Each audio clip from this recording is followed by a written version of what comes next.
জমের তো কারো বাপের ভূতা করবে মন চাহিলে যখন যেতা নামাজে তোর আমার হবে।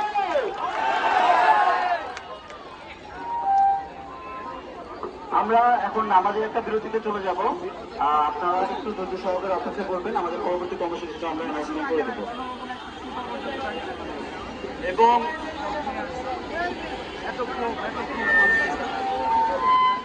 পশ্চিম দিকে আমাদের দাঁড়িয়ে আছে, পশ্চিম পাশে আছে, তারপরে মাঠেরগুলো আছে, এখানে অনেকটি মাঠের করে পরবর্তী আছে, এইদিকে বাম পাশে আছে, হাতের কাছে আছে দুইটা, তারপরে ওই দিকটা ভিতরে আছে।